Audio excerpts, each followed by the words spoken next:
Atha Yoga Anushasanam. Namaste. Welcome to Unravel the Thread, a podcast for people who want to apply the Yoga Sutras to yoga practice and to life today. Available online at www.unravelthethread.com. I am Ruben Vasquez, your companion on this journey of exploration. On today's episode, Yoga Sutra 1.4. Instead of identifying with your ways of being. As you explored your true nature in the previous episode, you probably noticed how quickly your mind offered answers for the questions that were inviting you to feel directly your own height, the color of your eyes, your age, and your name. This sutra suggests that there is a fundamental difference between who you are and who you think you are. Your true nature is presence, but when body, mind, and emotions are not integrated, the tendency is to get distracted by your ways of being. The ways of being include the habits you have developed in your attitudes, posture, movements, breathing patterns, and in your sense awareness. These ways of being manifest often as internal chatter in your opinions, emotions, and memories, as well as in the way those opinions influence your perceptions and your actions. The sutra says that you may end up believing that you are your external and internal activities. For instance, as you listen to yourself talk and think, you can pay attention to your I am statements, such as I am happy, I am worried, I am student, I am employed by. As you notice all of these labels, pay attention to see if you are using them to define who you are. When you examine these labels, can you find out to what extent they create a sense of identity, a sense of who you are? In addition, are you aware of how much energy, time, and effort you have invested in making those labels part of who you are? How much work does it take for you to sustain that portion of your identity? You have acquired most, if not all, of these labels at some point in your time. If the label has not been a part of you all the time, what were you before you had that label? In other words, those labels are temporary because at some point in your life, in the past or future, each one of those labels will not describe you accurately. In fact, every night, in order to fall asleep, you let go of all labels and ways of being. Not being able to let go of some label or internal activity will probably keep you from falling asleep. This pair of sutras, 1.3 and 1.4, offer two options. 1.3 says that your true nature is embodied presence. When you have to act in the world, you participate in each moment with an open mind and open heart. Sutra 1.4 says that the alternative is to misidentify with the habits and tendencies that you have developed. Consider how your internal dialogue and your interactions contribute to crowd your inner world with more labels. Quite likely, each label places demands on your time and energy. Furthermore, the labels you and others have chosen to describe you serve as filters that deeply influence how you perceive yourself and your environment. For instance, if you have heard often that you are not creative or intelligent, these ideas will affect what you think you can and cannot do. Some of the most inaccurate and toxic misconceptions you may hold include: I am not enough. There is something fundamentally wrong with me.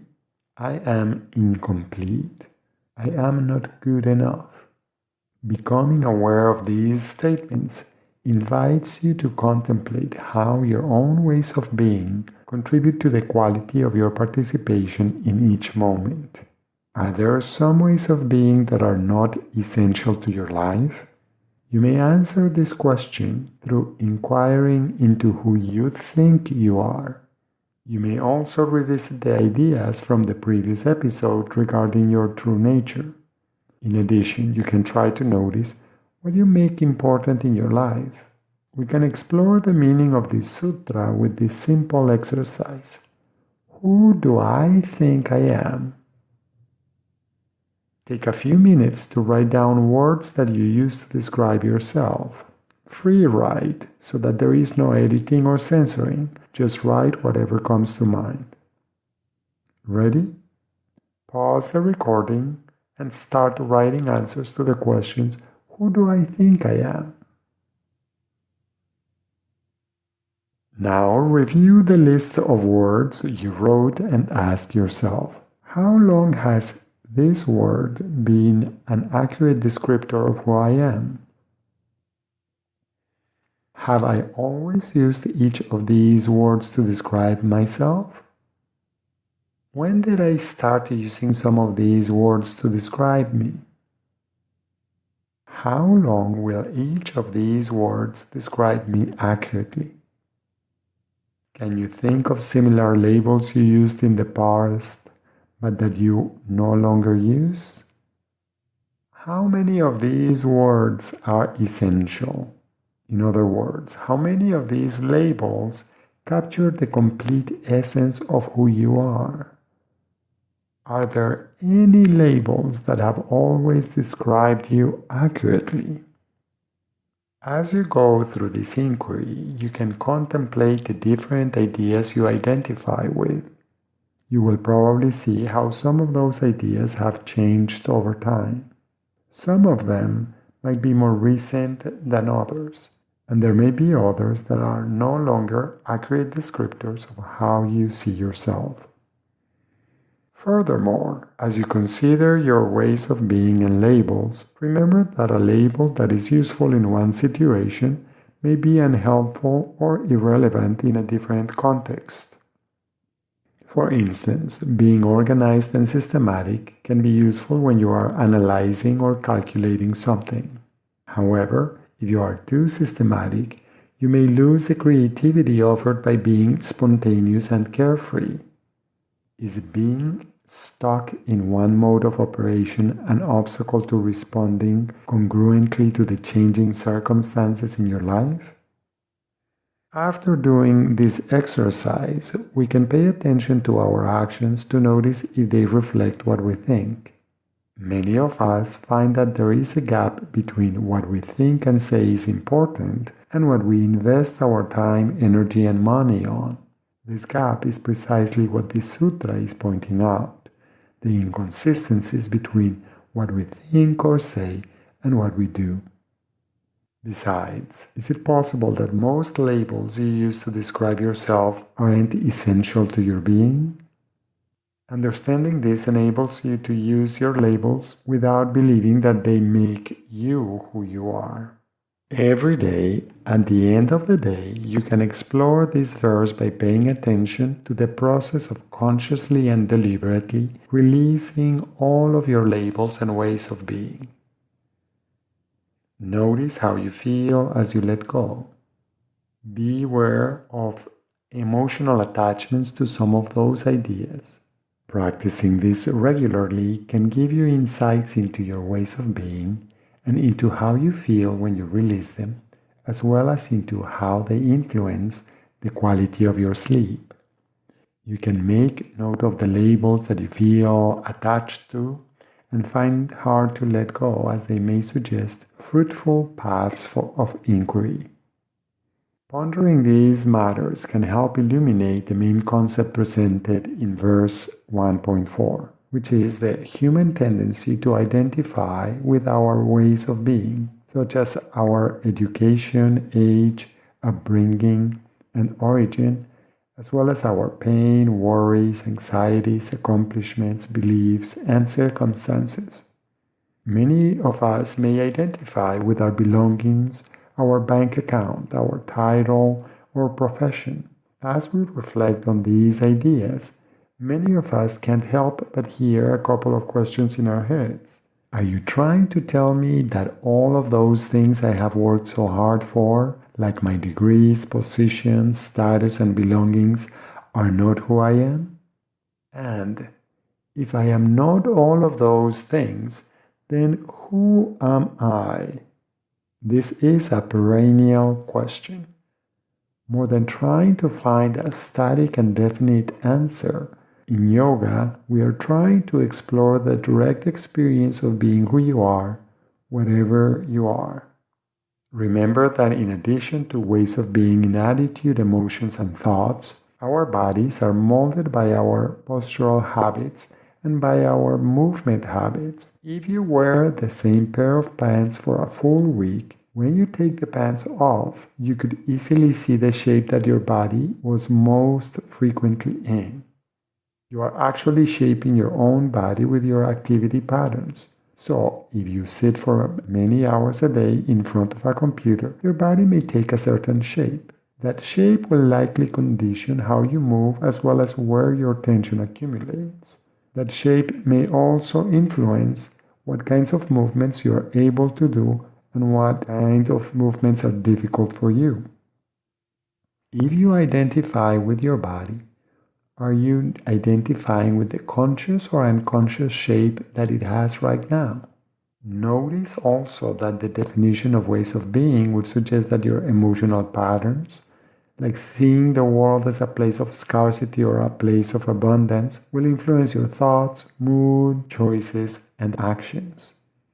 As it was mentioned in the previous episode, Sutras 1.3 and 1.4 suggest two basic modes of operation, being and doing. Doing is an outward orientation, while being is an inward orientation. Yoga regulates your ways of being at all levels to strike a dynamic balance between being and doing that is conducive to living in integrated harmony inside and outside. Of course, you can also choose to chant this sutra as a way to feel its vibrations directly in your own body and to reflect on all of these ideas. You may prefer to chant the traditional version, Vritti Sarupyam Itaratra, or its simplified version with each word chanted individually, Vritti Sarupyam Itaratra. Varatti Sarupyam Itaratara. Varatti Sarupyam Itaratara. Varatti Sarupyam Itaratara. Varatti Sarupyam Itaratara. Varatti Sarupyam Itaratara. Varatti Sarupyam Itaratara. Varatti Sarupyam Itaratara. Varatti Sarupyam Itaratara.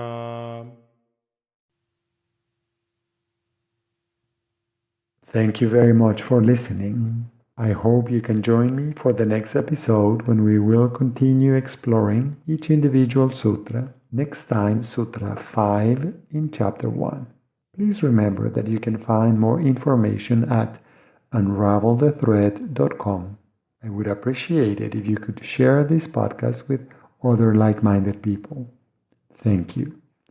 Until next time, Namaste.